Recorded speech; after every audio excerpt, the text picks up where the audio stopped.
ಇನ್ನು ಕಾಶ್ಮೀರದಲ್ಲಿ ಉಗ್ರರ ಗುಂಡಿನ ದಾಳಿಗೆ ಬಲಿಯಾದಂತಹ ಶಿವಮೊಗ್ಗದ ಮಂಜುನಾಥ್ ಅವರ ಮನೆಗೆ ಇವತ್ತು ಸ್ಪೀಕರ್ ಯುಟಿ ಖಾದರ್ ಅವರು ಭೇಟಿಯನ್ನು ಕೊಟ್ಟು ಕುಟುಂಬಸ್ಥರಿಗೆ ಸಾಂತ್ವನವನ್ನು ಹೇಳಿದ್ದಾರೆ. ಅವರಿಗೆ ಸ್ಥಳೀಯ ಶಾಸಕರಾದಂತಹ ಚನ್ನಬಸಪ್ಪ ಮತ್ತು MLC ಬಲ್ಕೇಶ್ ಬಾನು ಸಾಥ್ ಕೊಟ್ಟಿದ್ದಾರೆ. ಮಂಜುನಾಥ್ ರಾವ್ ಕುಟುಂಬಸ್ಥರಿಗೆ ಸಾಂತ್ವನವನ್ನು ಹೇಳಿದ್ದಾರೆ ಯುಟಿ ಖಾದರ್. ಭಯೋತ್ಪಾದನಾ ದಾಳಿ ಬಗ್ಗೆ ಮಾಹಿತಿಯನ್ನು ಕೂಡ ಪಡೆದುಕೊಂಡಿದ್ದಾರೆ ಸ್ಪೀಕರ್. ಮಂಜುನಾಥ್ ಪತ್ನಿ ಪಲ್ಲವಿ ಹಾಗೂ ಪುತ್ರ ಅಭಿಜಯ್ಗೆ ಧೈರ್ಯವನ್ನು ತುಂಬಿದ್ದಾರೆ.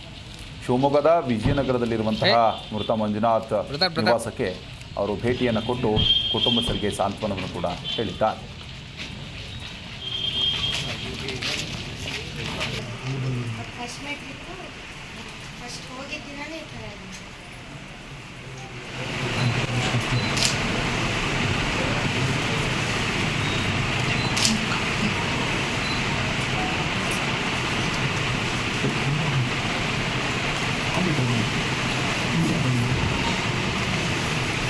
ನಿಮ್ಮ ಊರಲ್ಲಿ